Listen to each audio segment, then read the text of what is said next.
Hey, wat het this video, dat is alle voor mensen die in Texas wonen en hebben vielleicht terug gehoord met ihre 40 jaar ernähren oder registrieren. En wat je worden is dus een boodschap uit de Tiding, een nieuwe order uitgegaan van ons governor Greg Abbott, dat mensen die hier niet thuis zijn, niet een green card hebben, oder niet een work permit, niet citizen, wat vielleicht sozusagen niet hebben. Vielleicht zijn ihre permits uitgerand. Dat is al niet gaan ihre 40 jaar ernähren. We weten eigenlijk ja, wat je in registration betoelt.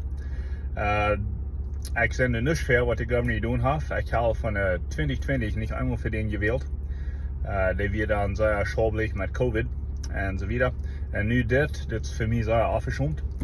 Maar, wanneer ik een motor spreken, ik geloof je moet bloos een beetje geduldig zijn. Governor Abbott heeft nog eier wat overdreven. En dan 2-3 weken later hebben we moest dat ändern en dat doodmerken wat zijn order weer in het schafplus niet. Dit wordt het niet schaffen. Er zijn van 2-3 miljoen inwoners in Texas wat hier de papieren leren en die zullen helemaal niet gaan 40 registreren. Dat 40 verkijpen, dat te voet gaan, dat wordt je niet schaffen. De mensen die het taalste opgereisd zijn over dit, dat zijn de arbeider en deze driver's license officen. Ik zal zijn de registration officen, dat is hier wel niet een tax office, nee. Zij zijn te ons dat ze hebben nu 4 maal frisse orders gekregen, nu in de laatste 2 weken. Ze zijn niet constraal, ze zijn niet kont opzet. En even die zijn dat dit wordt bald weggaan. Dat is mijn geloven, mijn hooping. De insurance companies en zo opgerecht hebben dit, dat is je bloos niet een goede idee. Zo wat we kunnen best geduldig zijn. Mijn idee is dat 5 weken weer, dan is het alle, dan is het ietsje schuld, dan worden ze wat ik kan. Ik denk dat is een zeer domme idee wat ons governor gehad heeft.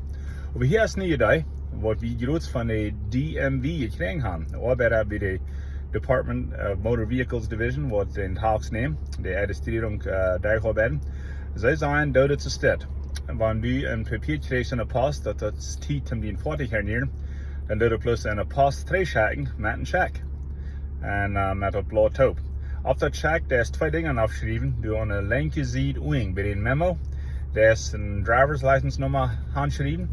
Een Texas nummer uitgerand tot 12. Of een New Mexico nummer. Sogar Mexikanische drivers. Was du een nummer handgeschreven. En dan die plate nummer. Dus die license plate, wat je 40 neu geschreven hast. Dat nummer. Dan wordt ons gezegd, dat doen ze niet nu zijn. En dan wordt het in de post gegaan. Shoot je niet proeven, wanneer het niet schaft, dan wordt je een check teruggekregen. Wij hopen dat dat helpt, dat kunnen we hem helpen. Het leidt het nummer 1, dat wordt wel iets schoon, en dan gaan we alles als het hier. Nummer 2, probeer dat even post te doen, dat we hier hebben. God bless you. God is je krijgt zo goed als mij.